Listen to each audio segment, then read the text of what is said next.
인간의 영원한 고독을 그리는 음률의 신사 빔 벤더스 감독 영화음악 세계. 사진 3-4-1. 빔 벤더스 감독의 인지도를 확장시켜준 베를린 천사의 시. 더 크라이티리언 컬렉션. 독일 출신으로 국제영화가에서 단연 두각을 나타내고 있는 연출가로 빔 벤더스 WIM 웬더즈를 꼽고 있다. 자신의 영화에서 여행을 매개로 인간의 해결될 수 없는 고독, 외로움, 방황, 인간 구원의 문제 등에 관해 끊임없는 질문을 던져 로드 무비의 대가라는 칭송도 듣고 있다. 할리우드의 몇몇 연출자와 비교해도 손색이 없을 정도의 음악적 감각을 발휘해 음악 평론가들로부터도 높은 점수를 받고 있다. 빔 벤더스는 자국 출신 음악가 요르겐 크나이퍼와 1971년부터 콤비로 음악 작업을 펼쳐 사운드 트랙을 베스트셀러로 만들기도 했다.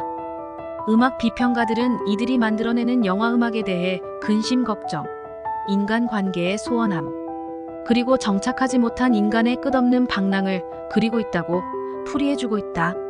벤더스 감독의 데뷔작은 아서 브라우스, 에리카 프루아를 등장시킨 페널티킥을 맞은 골키퍼의 불안이다.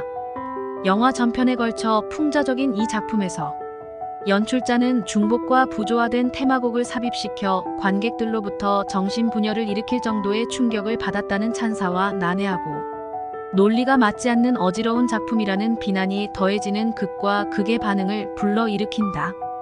1973년 공개 한 주홍 글씨에서는 파이프, 오르간이나 플롯 등 영역이 다른 악기들을 결합한 음악적 시도로 편안한 느낌을 선사한다.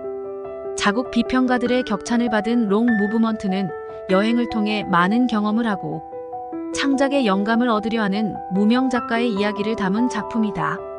영화에서는 색소폰과 공허하게 되풀이되는 피아노 선율을 상승과 하강이 중복되는 방법으로 삽입시켜 주인공의 내면에 존재하는 해결될 수 없는 공허함을 암시하여 방황이 전혀 낭만적이지 않다는 것을 입증시킨다.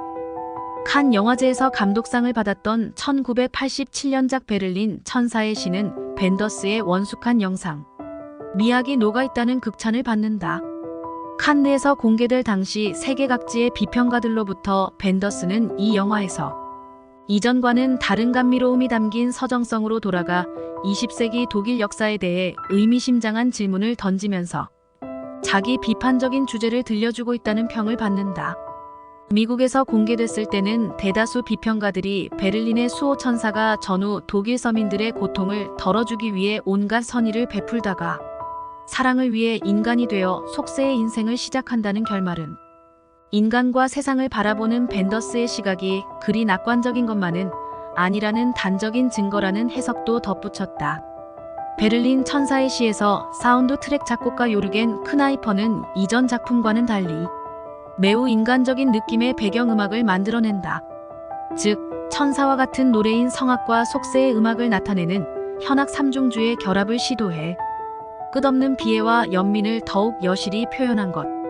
현대적 분위기와 복고적 분위기라 조화된 시공간 기법을 시도한 것은 인류 역사의 위대함을 찬양하는 것이라고 자평했다.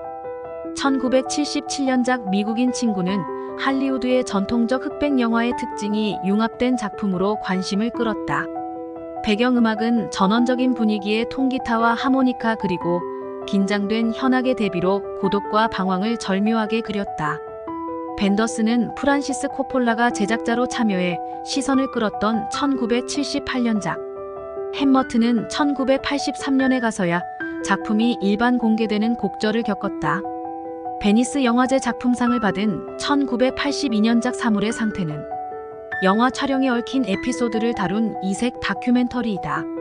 사물의 상태의 음악은 전체적으로 건반 악기를 강조하여 흡사공상 과학 영화를 보는 듯하고 전자 기타를 사용한 록 리듬에다 색소폰으로 구성된 재즈를 덧붙여 추진력 있는 리듬을 엮어냈다.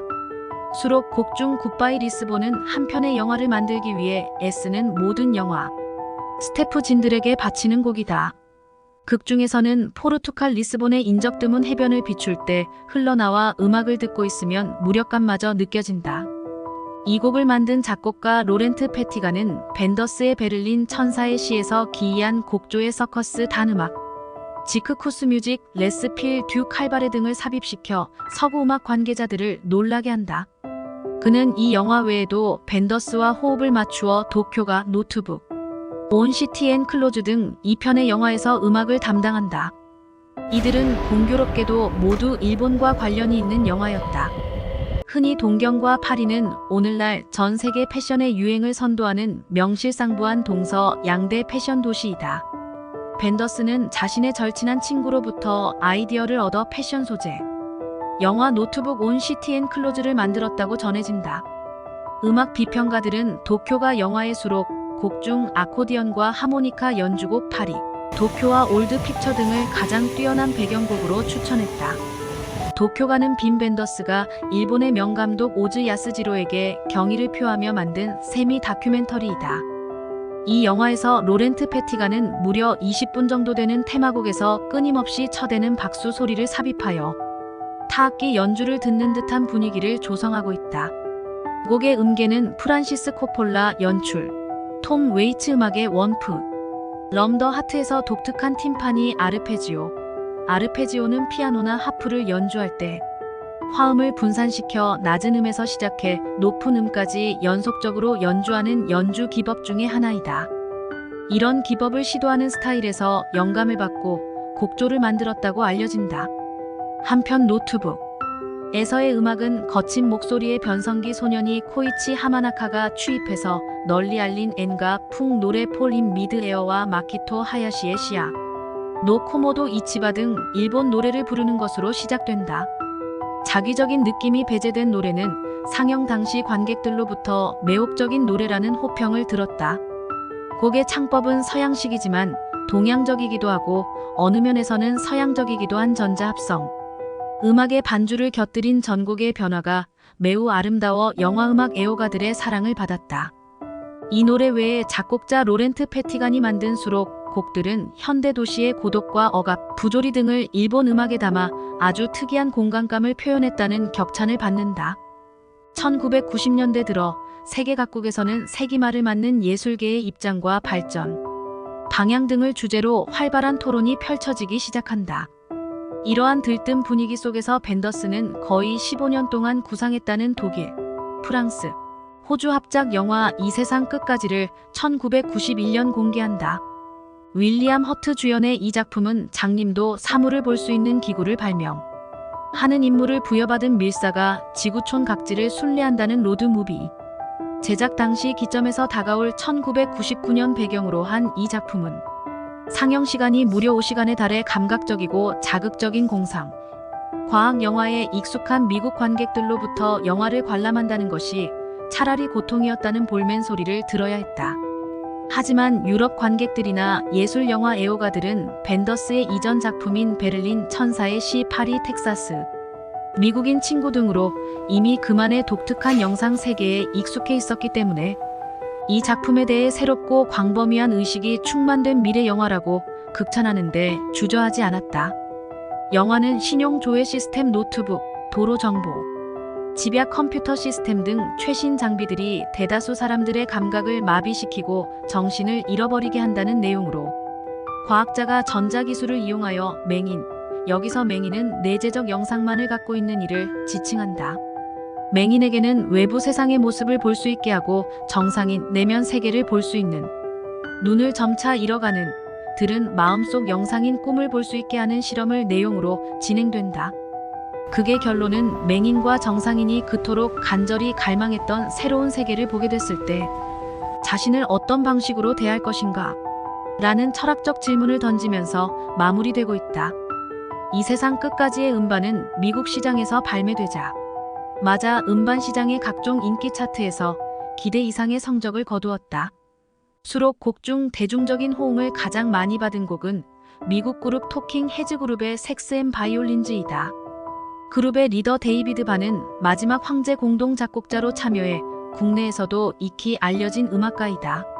사운드 트랙은 흐느적거리는 듯한 창법이 일품인 줄리 크루즈의 썸머 키시스, 윈터 티어즈와 엘비스 프레슬리가 불러준 원곡, 썸머 키시스, 윈터 티어즈를 필두로 해서 루 리드의 왓츠 굿, 그룹 켄의 라스트 나이트 슬립, 그룹 M의 프렌리스, 엘비스 코스텔로의 데이즈, 데이비드 다링의 첼로 연주곡, 클레르 테마, 러브 테마, 닉 카브 앤더 배드시드 그룹의 아이, 윌 러브 유 틸 더 엔드 오브 더 월드, 록 여걸 패티 스미스의 이 테이크 타임, 디파치 모드의 데스 도어, 제인 시베리와 K. D. 랭이 화음을 맞추어 불러주는 콜링 올 엔젤스, 피터 가브리엘의 블러드 오브 에덴, 아일랜드 출신 록 밴드 유이의 테마곡 언틸, 더 엔드 오브 더 월드, 데이비드 달링의 엔딩곡, 피날레 등 기라성 같은 국제 전위 록 그룹과 가수들의 노래로 구성되어 있다. 화려한 록 뮤지션들의 라인업은 연출자가 유럽 출신이라는 단점을 보완시켜주면서 미국 음악 시장에서 폭넓은 호응을 받는 요인이 됐고, 이로 인해 영화가 만들어낸 회색빛 짙은 서기 2000년의 저녁 분위기를 연상시키는 리듬을 선사하고 있다는 평을 받는다.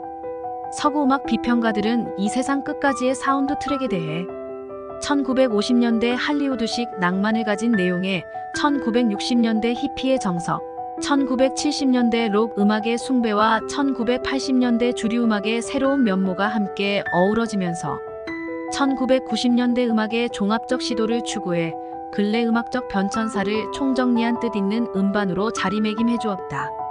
영화 음악과 함께 부각된 인물은 단연 작곡가 그램 레벨이었다. 그는 벤더스의 콤비 작곡가인 요르겐 크나이퍼의 버금가는 음악적 감각을 드러낸다.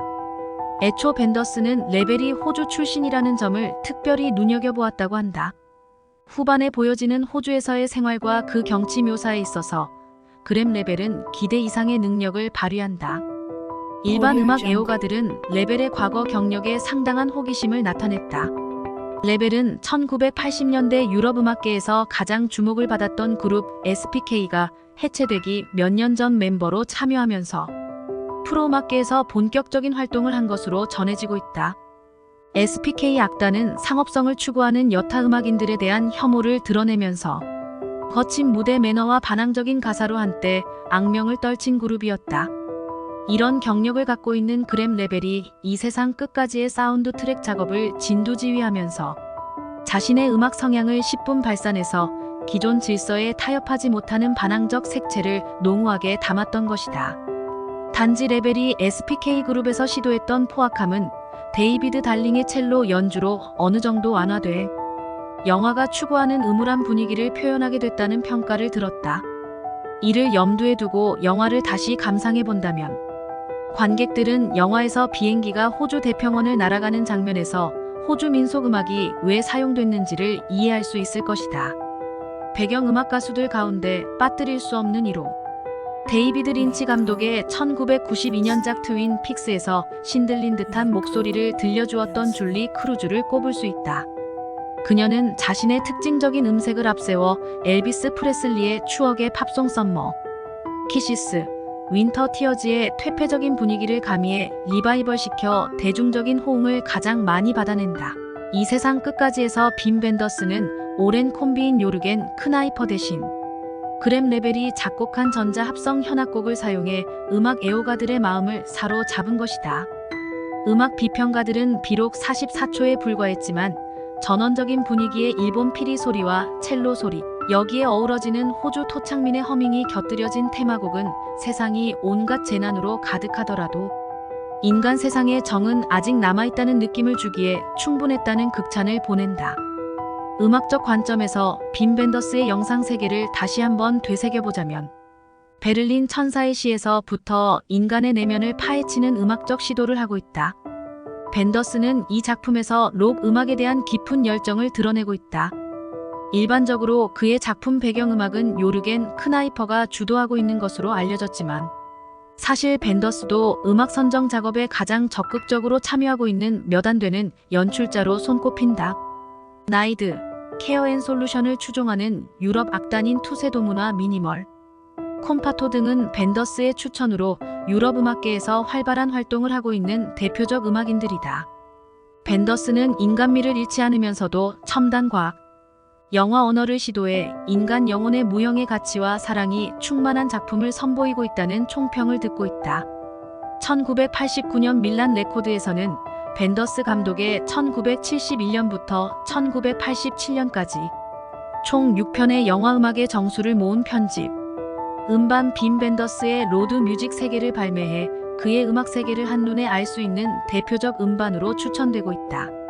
벤더스의 발군의 연출력과 음악적 능력은 여기서 그치지 않았다. 프랑스 권위지 르 몽드는 빔 벤더스의 오랜 영화 동료인 라이 쿠더에 대한 보답으로 제작한 영화는 이전 빔 벤더스의 영화에서 찾을 수 없었던 경쾌함을 발견할 수 있었다는 리뷰를 게재한다. 1999년 전 세계 흥행가의 쿠바 뮤지션들에 대한 열광적 반응을 불러일으켰던 화제작이 부에나 비스타 소셜 클럽이다. 기타리스트 겸 작곡가 라이 쿠더가 음반 부에나 비스타 소셜 클럽을 녹음하는 과정을 담은 음악 다큐멘터리는 미국과의 정치적인 갈등으로 1960년대부터 변방 국가로 전락했던 쿠바의 노장, 음악인들이 펼쳐주는 놀라운 음악적 역량을 빼곡히 담은 음악적 업적과 환희, 그리고 그들의 고단하지만 낙천적인 삶을 지속해온 인생 여정을 담은 작품이다. 이 다큐 영상물로 인해 2000년 밀레니엄을 앞둔 세계 음악계는 쿠바 민속 음악이 새로운 흥행 파워로 등극하면서 당시 음악계를 주도했던 레게와 라틴 음악을 단숨에 밀어내는 반응을 얻어낸다. 쿠바 음악에 심취한 기타리스트 라이 쿠더는 이 다큐물을 통해 출연 당시 이름은 알려지진 않았지만 실력은 가장 뛰어난 쿠바 뮤지션들의 역량을 농축시켜 공전의 히트를 기록한다.